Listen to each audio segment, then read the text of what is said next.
अमित शाह पर बड़ा इस्तीफे का दबाव। राहुल गांधी की शर्त ने मोदी सरकार की बढ़ाई टेंशन। क्या वाकई अमित शाह के इस्तीफे की नौबत आ गई है? क्या संसद में गृह मंत्री की गैर मौजूदगी को लेकर विपक्ष का दबाव अब इतना बढ़ चुका है कि मोदी सरकार को कोई बड़ा राजनीतिक फैसला लेना पड़ सकता है? और सबसे बड़ा सवाल, अगर अमित शाह संसद परिसर में मौजूद है, बैठकों में हिस्सा ले रहे हैं और देर रात तक काम कर रहे हैं, तो फिर विपक्ष बार बार ये सवाल क्यों उठा रहा है कि आखिर वो सदन में आकर जवाब कब देंगे? यही नहीं, इस पूरे विवाद के बीच संसदीय कार्य मंत्री किरण रिजिजू का बयान भी चर्चा में आ चुका है। उनका बयान ने सरकार का बचाव तो किया, लेकिन विपक्ष को सरकार पर और सवाल उठाने का मौका भी दे दिया है। तो क्या मामला सिर्फ संसद में एक मंत्री की मौजूदगी का है या इसके पीछे कोई बड़ी राजनीतिक रणनीति चल रही है?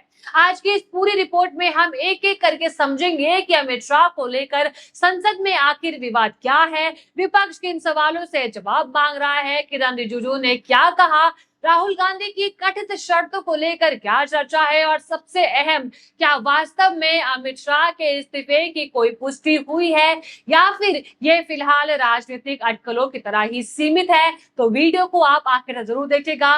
नमस्कार, मैं हूं आपके साथ उन्नति कोटियाल और आप देख रहे हैं पीआरबी। दोस्तों, संसद का सत्र चल रहा है और देश के गृह मंत्री को लेकर लगातार विपक्ष सवाल खड़े कर रहे हैं, तो जाहिर सा है कि मामला राजनीतिक रूप से काफी महत्वपूर्ण हो जाता है। विपक्ष का आरोप है कि गृह मंत्री अमित शाह को सदन में आकर कुछ महत्वपूर्ण मुद्दों पर जवाब देना चाहिए। कांग्रेस समेत विपक्षी नेता लगातार ये सवाल उठाते हैं कि गृह मंत्री सदन में मौजूद क्यों नहीं दिखाई दे रहे हैं और सरकार उनकी ओर से सदन में जवाब कब दिलाएगी। वहीं सरकार की तरफ से ये तस्वीरें बिल्कुल अलग पेश की जा रही है। सरकार का कहना है कि अमित शाह सदन में गायब नहीं है, वो सदन परिसर में आते हैं, बैठकों में हिस्सा लेते हैं और कई बार देर तक संसद में मौजूद भी रहते हैं। और यही से पूरा विवाद शुरू हो जाता है, क्योंकि विपक्ष का तर्क है कि संसद परिसर में मौजूद रहना और सदन की कार्रवाई में हिस्सा लेना दो अलग अलग बातें हैं। अगर गृह मंत्री सदन भवन में मौजूद है तो फिर विपक्ष के सवालों का जवाब सदन के अंदर क्यों नहीं दिया जा रहा है? और यही वो सवाल है जिसे विपक्ष लगातार राजनीतिक मुद्दा बना रहा है। अब इस विवाद के बीच संसदीय कार्य मंत्री किरण रिजिजू का बयान काफी चर्चाओं में आ चुका है। रिजिजू ने सरकार का बचाव करते हुए कहा कि गृह मंत्री अमित शाह सुबह संसद पहुंचते हैं और देर रात तक वहां रहते हैं।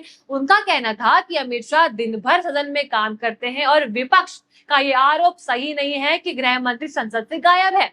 लेकिन दोस्तों, यहीं पर विपक्ष ने पलटवार कर दिया। विपक्ष का कहना है कि सवाल ये नहीं है कि अमित शाह सदन में है या नहीं है, सवाल ये है कि वो सदन में कब आएंगे और जिन मुद्दों पर विपक्ष चर्चा और जवाब मांग रहा है उन पर सरकार की तरफ से स्पष्ट जवाब कब दिया जाएगा। यानी एक तरफ सरकार कह रही है कि गृह मंत्री सदन में मौजूद है, तो दूसरी ही तरफ विपक्ष कह रहा है कि मौजूदगी काफी नहीं है, सदन में आकर जवाब देना जरूरी है। अब जरा इस पूरे विवाद को राजनीतिक नजरिए से समझते हैं।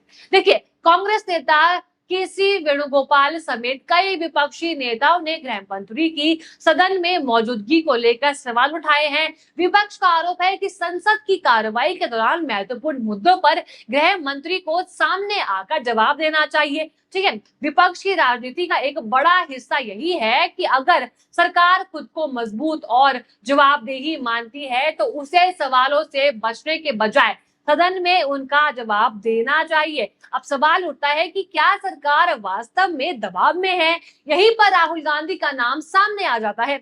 देखिए, विपक्ष के नेता राहुल गांधी सरकार पर पहले से ही कई मुद्दों को लेकर हमलावर रहे हैं। इस पूरे विवाद में यह दावा भी सामने आया है कि सरकार और विपक्ष के बीच कुछ महत्वपूर्ण विधेयकों को तथा मुद्दों को लेकर राजनीतिक बातचीत भी हुई है। इन दावों के मुताबिक राहुल गांधी की तरफ से कुछ मुद्दों पर चर्चा और जवाब की मांग रखे जाने की बात कही गई है। खास तौर पर परिसीमन और महिला आरक्षण से जुड़े विषयों को लेकर सरकार और विपक्ष के बीच सहमति बनाने की कोशिश की चर्चा सामने आ गई है।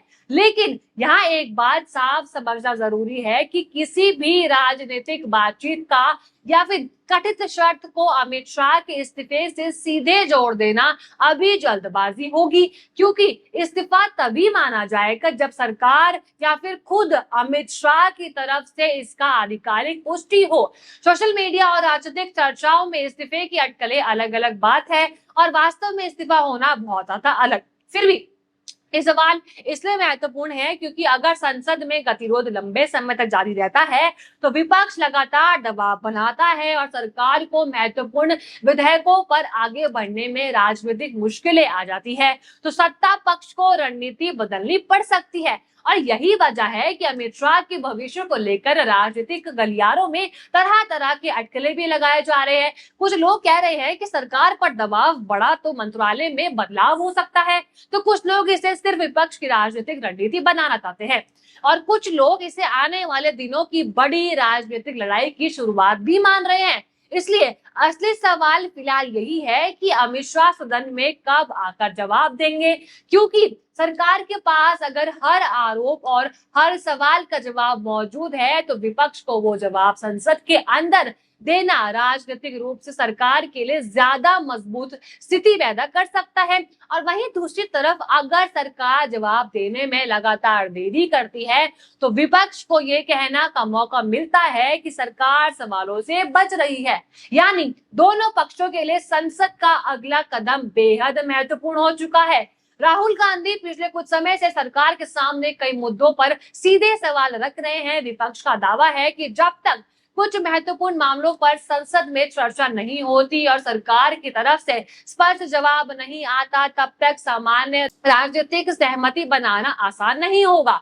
अगर ऐसा दबाव वास्तव में बढ़ता है तो इसका असर संसद की कार्रवाई पर पड़ना स्वाभाविक है, लेकिन क्या इसका सीधा परिणाम अमित शाह के इस्तीफे के रूप में निकलेगा? अगर अमित शाह खुद सदन में आकर विपक्ष के सवालों का जवाब देते हैं तो सरकार के लिए ये एक तरह से राजनीतिक संदेश होगा कि वो किसी दबाव में नहीं है और सवालों का सामना करने के लिए तैयार है। लेकिन दूसरी ही ओर अगर उनकी गैर मौजूदगी या जवाब को लेकर विवाद आगे और भी जारी रहता है तो विपक्ष इस मुद्दे को और बड़ा बना सकता है। और यही वजह है कि अमित शाह को लेकर सदन में चल रहा विवाद आने वाले दिनों में भी सुर्खियों में रह सकता है। विपक्ष का दबाव सरकार के लिए राजनीतिक चुनौती बन चुका है और अब सबकी नजर संसद की अगली कार्रवाई पर ही टिकी हुई है। क्या अमित शाह को सदन में आएंगे? क्या विपक्ष सवालों का जवाब देंगे? कि सरकार और विपक्ष के बीच कोई समझौता होगा या फिर ये विवाद आने वाले दिनों में और ज्यादा बड़ा राजनीतिक मुद्दा बनेगा?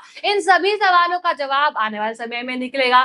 फिलहाल तस्वीर इतनी है कि एक तरफ विपक्ष गृह मंत्री की सदन में मौजूदगी और जवाब को लेकर सवाल उठ रहा है तो दूसरी ही तरफ सरकार कह रही है कि अमित शाह सदन में मौजूद है और लगातार काम भी कर रही है। अब फैसला राजनीतिक बयानबाजी से नहीं बल्कि सदन की अगली कार्रवाई और आधिकारिक फैसलों से होगा।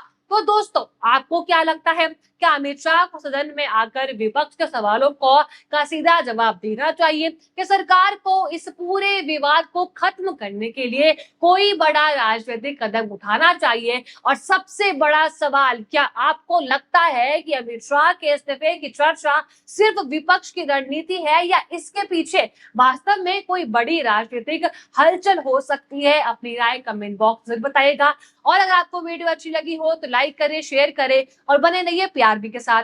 धन्यवाद।